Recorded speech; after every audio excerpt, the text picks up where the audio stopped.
to a live stream of the behind the scenes recording of the Self-Employed Life podcast. The cool thing is about this, you get to hear this amazing conversation with my guest today long before we produce it as a podcast. So, you're amongst the cool kids and you get to hear this great stuff first. So with that, let's do this. Everyone experiences highs and lows in life. Owning your own business likely makes those highs and lows a bit more significant and probably more frequent. I often find myself saying, phew, that was a rough hour, but the next hour might be great. That's how significant and quick the swings can be when you're running your own business. So, what do we do with these highs and lows? Can we learn to manage them a bit? Our guest today is Steven Izen, founder and CEO of Lokai and Elements of Balance. You may be familiar with the Lokai bracelet, which has sold more than 10 million bracelets globally, and with its 10% of profits charity program has donated more than $9 million. That's so cool. You'll hear more about the Lokai bracelet in a moment and how it represents the highs and lows. Steven is also amongst the Forbes 30 under 30 entrepreneur, which is also very cool. So, Steven, welcome. Jeffrey, thank you so much for having me on the Self-Employed Life. Awesome. Well, you represent the self-employed life, better than most, I'd say. You really jumped all in. But let's start with talking about the Lokai bracelet, especially for those that aren't as familiar with that. And I was telling to you before we hopped on the recording that I actually wasn't familiar with it, but my 29-year-old daughter knew all about it and was very excited. But so you clearly have really tapped into a demographic that really understands the Lokai bracelet. So for those of us that don't know, explain to us how it came about and its meaning. That's the most important thing. Yeah, absolutely. So every Lokai bracelet has a white ball and a black ball on it. The white ball holds water from Mount Everest, and the black ball holds mud from the Dead Sea, which are the highest and lowest points on Earth. And the story that goes along with it is when you're happy and successful in life, you have to stay humble because there's always a lower point. And when you're upset and down, you got to stay hopeful because there's always a higher point. It's a mental reminder to find balance in life. I love that. And the representation between the Mount Everest being the highest point, the water, and then the mud from the Dead Sea is so cool. How, from a practical perspective, how is that sourced? Yeah. So, just taking you back, I came up with the idea for Lokai when I was 19. My grandfather was diagnosed with Alzheimer's disease. And at the point, that was the lowest point in my life that I have ever had. He drove me to school every day, taught me to play golf. And so that moment really got me thinking about the highs and lows I was going through in life and how everyone goes through highs and lows. It doesn't matter your age, demographic, income level, we all have them. So I came up with this wild idea of taking the elements from the highest and lowest points on Earth and putting them in a product. And my dad said, that's a great idea, but everyone has great ideas. Now go execute it. That's the hard part. And so the mud was actually easier to source because they make a lot of beauty products out of mud from the Dead Sea, a lot of face masks. And so I was able to find a wholesaler. The water took me a long time from Everest to find. I eventually got connected with a climbing group and a team of Sherpas who we employ to climb Everest, grab the water, and bring it down. Amazing. And I asked that because, not to challenge the integrity of the product in any way, but I asked that because I mean, you literally are getting water from Mount Everest. Like that's not a normal challenge, right? So, and I love the fact that you just embraced the challenge of what you wanted to create and just said, well, I will somehow figure out how to get water from the top of Mount Everest. Absolutely brilliant. The You mentioned a moment ago, which I love, that to stay humble in the highs and hopeful in the lows.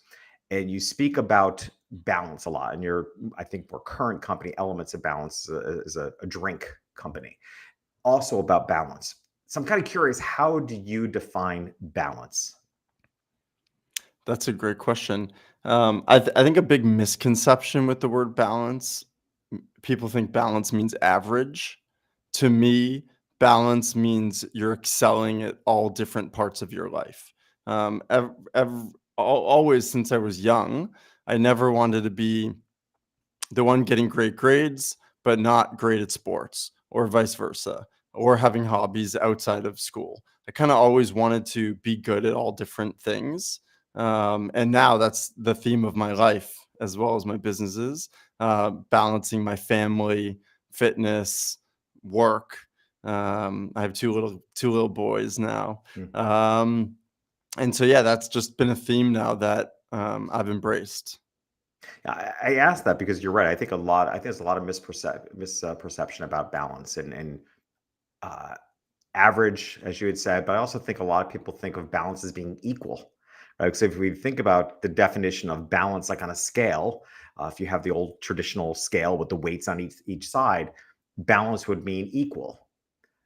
But it's not possible in life. It's not like all things are getting all equal attention in your life, and yet we can achieve a sense of balance.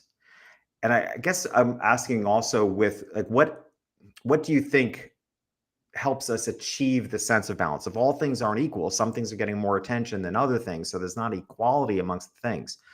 What is what's the feeling that you would associate when you feel like your life is in balance?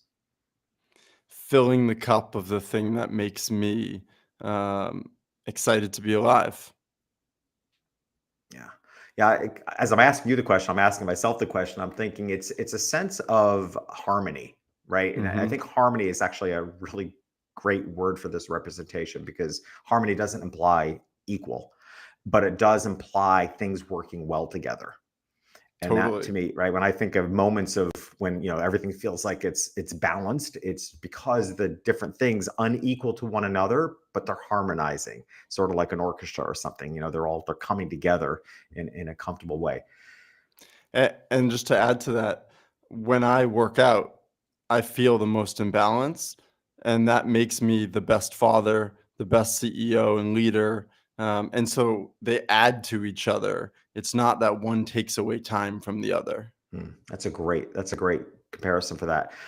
The bracelet, of course, to me is a symbol, and I have a bunch of bracelets on. I mean, I wear different things. I wear an intention bracelet on my wrist, every year I create a theme for the year, and I have the theme written on, and that bracelet stays on me through showers, swimming, everything all year long. Gets cut off, saved, hung on a board, and then the next year I have a different theme. So I personally am a big fan of symbols and symbolization in order to keep us grounded, in order to keep us focused. Is that part of Lokai as far as why you created the highs and lows with the water from Mount Everest, the mud from Dead Sea in a bracelet? Is it part symbolism for you?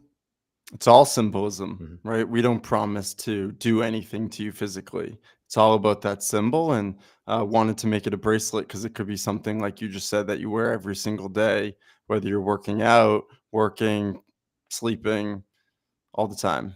Yeah. And kind of curious about the power of that type of symbol, ritual, if you will, which again, I put a lot of importance on. And throughout various religions and meditation, I have a meditation area in my home which is full of symbols. One of my daughters, my youngest child, gave me for Christmas one year three wooden houses that nest inside of one another. I have three kids, and these three little houses that nest inside each other, to her, represented the fact that I gave all three of my kids wings, and they each had their own home at this point in life.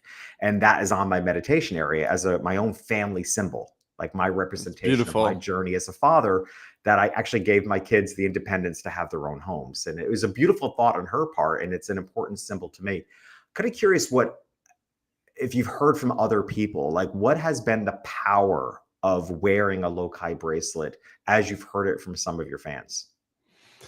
Yeah, the hope when people are going through really tough things in life, and they just need that daily reminder that things will get better if you just keep going. Um, there's probably a couple hundred people with Lokai tattoos. Wow. Um, and the giving back part of Lokai is probably the most special part to me. Like you mentioned, we've donated almost $10 million now to different nonprofit organizations. Wow. And so every bracelet has the black and the white bead, but instead of the clear, sometimes it's pink for breast cancer, purple for Alzheimer's. And so we have different partnerships with different organizations. And um, yeah, everyone's going through something. And I think Loka is just that easy. easy gift, easy thing for yourself to remind you to find balance in your life. Hmm. And clearly, with a company that's so purpose driven, right? And you built the company as a result of your grandfather having Alzheimer's, or the idea for the company. So there certainly was a sense of purpose. But I also consider the fact that you were 19 at the time, um, driven by a story that, and clearly somebody that meant a lot to you in your life. But here you are today, and this company is so embedded with a sense of purpose and donating nearly $10 million to various causes. Did did it feel to you, or has it do you feel like the purpose became more clear and deepened from the actual doing part? Because I think a lot of people try to find their purpose and then go do. As a business coach, I often find that people have an inkling of a purpose, then they do, and the purpose becomes more clear. And I'm just kind of curious about your experience with that. Yeah, that's a great question. I think at the beginning, I always knew that giving back was an important part of finding balance for yourself, right? It really gives you perspective of where you are in life and how others are struggling through things. And that's why I originally made it a part of the Lokai corporate beliefs and giving back. But I've seen that purpose now ripple through so much more. My team, as an example, you wouldn't believe how many people interview for positions at the company because they were affected by a cause, or they also believe in giving back, and it's why people stay, right? So that purpose that was set up at the beginning is, oh, this is a nice piece of the company, has become something that ripples through our team, our customers, the product itself, and the partnerships that we have. So absolutely. Hmm. And considering now elements of balance, the drink company. I don't know if you call it a soft drink. I'm hesitant to call it a soft drink because I don't want to. It's not. I don't want to put it in a soda bucket, right? So because it's not. But the fact you called it elements of balance. So there's a continuity of theme here in that the Lokai bracelet with the highs and lows, one can use it as a symbol to find balance and live a life of balance. A soft drink, similar message. So was that intentional? Through the purpose as to why you exist and the purpose of your companies, there's a common thread here around balance. And I guess my question is, what do you most want for people? When I see something that's a continuous thread through various creations, it makes me wonder, what do you want for people? And is it balance, or is there something more to it? Yeah, I want to help inspire people to find balance in their life. It's something that I've been able to organically do very well, and has served me so well, and I see the value in it. And about 3 years ago, we said, we're Lokai. We're a brand about inspiring people to find balance in life. How else can we really deliver on that promise in an authentic way? And we learned about adaptogens. You might have heard of ginseng, rhodiola, ashwagandha, and how in high enough doses they have functional benefits that you can really feel. So Elements of Balance was incubated and built out of Lokai as another way to help people find balance in their life. We have an energy, a focus, a calm, and a sleep product. Wow, really cool. And let's talk a little bit about your own journey, right? Because it can be easy from the outside to look like, you're 30 under 30 and this really forward trajectory. Um, as I've had many people say to me, yeah, it was an overnight success. It just took 10 years. Right? So tell us a little bit about your journey, the highs and lows, and what it took for you at 19 years old to capture an idea and then to actually create companies. Like, what has the past 10 years looked like for you? Yeah, I'm so thankful for my parents, who always believed in me and kind of told me that I could do anything, right? And I think ignorance is bliss, especially when you're really young. And so when I was 19, came up with the idea, started to design the product. Once I got product, I literally started with a display and the product, walking door to door in New York City, walking into boutique stores, yoga studios, surf shops like Billabong and say, hey, is the manager here or the owner of the store? Can I talk to them? I got turned down 99% of the time. Mm. Um, and I think the greatest lesson I learned there was how to deal with the word no. I think a lot of times people are afraid to do things because they're afraid of getting a no. If you get enough no's, it becomes not a big deal anymore. And when you get a yes, it drives you to keep going. And so I learned that really early on, and just continue to push and push and push. And I think at the beginning, by doing that and going into the stores, whether people said yes or no, I really heard firsthand what people thought of my product. And everyone always says, wow, that's an amazing story. Here's my story of highs and lows. And without me even asking, they'd offer up their own stories of what they've gone through in their life. And I took that and I realized, hey, there's people on social media that have millions of followers, and I know that they all have their own story of highs and lows. How can I get them to tell their stories through our product? And that was really kind of the spark that drove the growth for us. Hmm. And how do you personally, even today with all the success, how do you personally deal with the lows? It's not easy. I try to deal with the lows by balancing the other important things in my life. So I really try to not carry the lows in work into my workouts or my time with my family, and vice versa, right? So I really live by my calendar, and I keep a very strict schedule. And like from 5 to 7 p.m., I'm off. I'm with my kids. I leave my phone in the office. I'm fully present with them. Um, and I mean, as an entrepreneur, you go through some of the highest highs and lowest lows Yeah. that you could imagine. And so, Well, like I said earlier, um, sometimes on an hourly basis. yeah, It's yeah. so you learn to deal with them. A- and I've also learned, I'd say one of the most, looking back on the last 10 years, most important pieces of work that I've done is I'm on the national board of the Make-A-Wish Foundation. And there are some incredible operators that sit on that board with me. Mm. And the biggest lesson I've learned from them is how emotional they are about the mission of Make a Wish and what we're doing for kids with critical illnesses. But then when it comes to the business side of the foundation, they fully take the emotion out of it. And Mhm. it's about what is the best decision to make this organization as strong as it can be. And so I've really tried to bring that into my own businesses where I'm passionate about the mission. Um, but when it comes to a business decision inside or the highs and lows of what a business goes through, I try not to be emotional about it. And it's suited me very well. Yeah, that's Steven, that's a great tip right there. Like that, I really want people to hear that because you're absolutely right. I mean, it's something nobody tells you.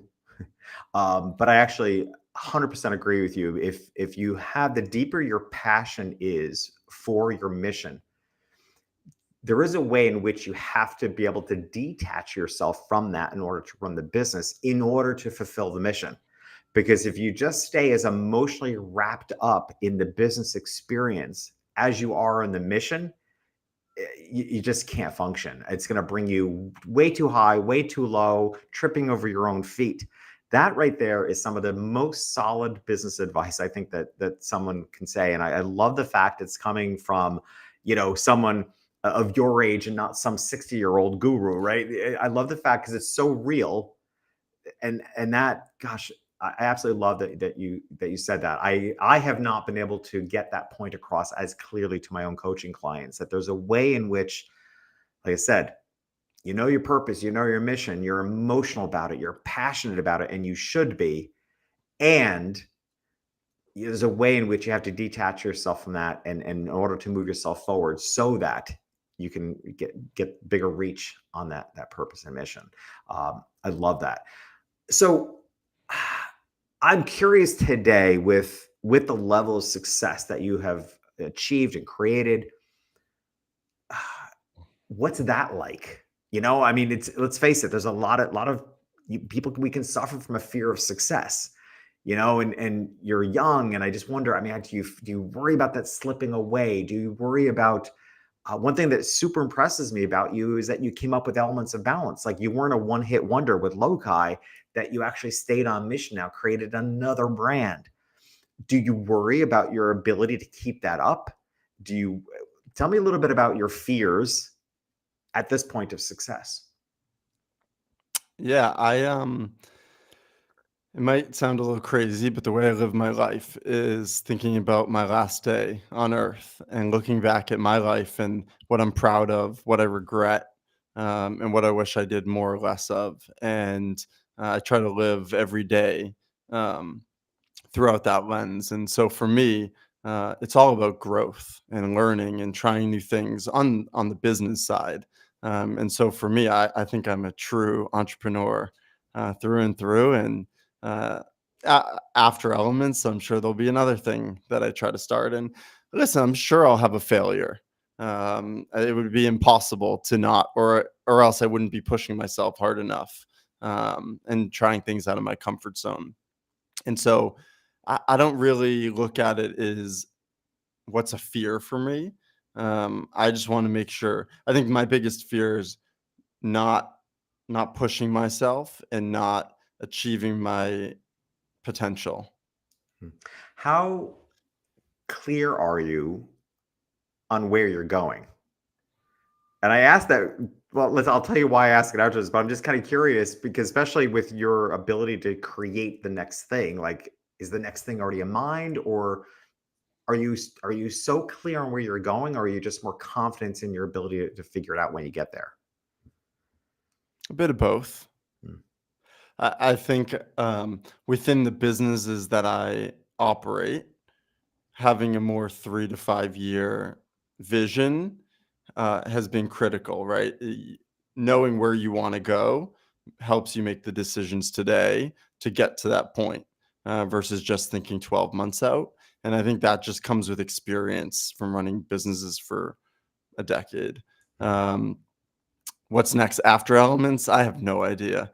I I've learned two is enough on my plate for now. Yeah, yeah. But I think there's something really important in, because I think this has shifted a little bit too, in that it's something we talk about in the self-employed life is the what I call the paradox of goal setting, right? Because I don't know how we have to have goals. How do we not have goals, right? You have to have goals. And yet I've kind of come to feel that direction is even more important than goals, right? You have to have a clear sense of the direction you want to go in.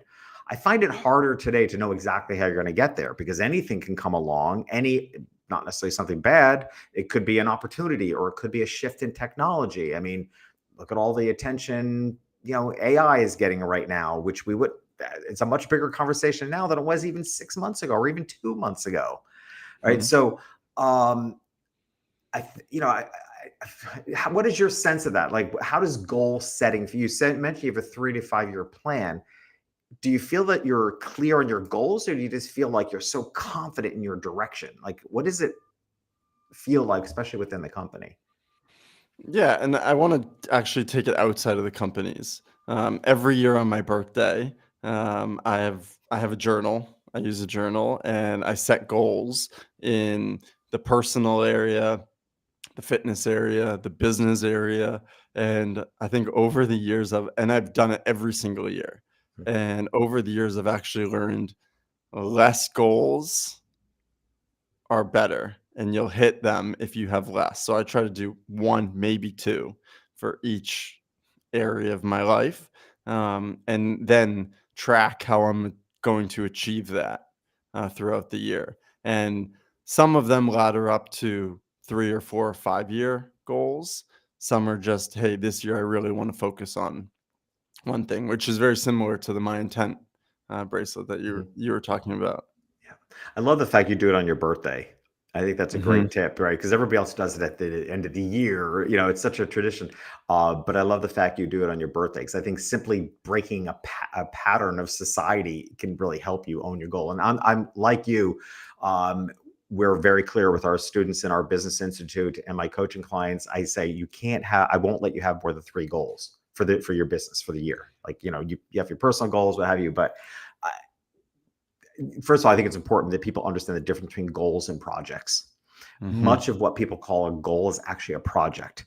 And I think a better way to look at it is, what are your 2 to 3 goals for the year, for which you can identify the projects that will make those goals happen.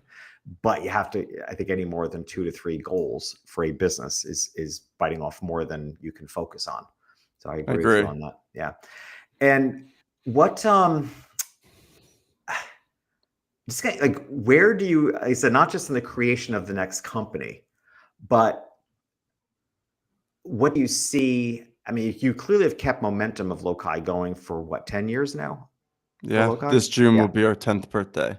right. So you've kept the bracelet company going. What, it doesn't seem to be, any trailing off at all. Just even looking at your Instagram, I mean, it's got over 1 million followers, obviously very popular.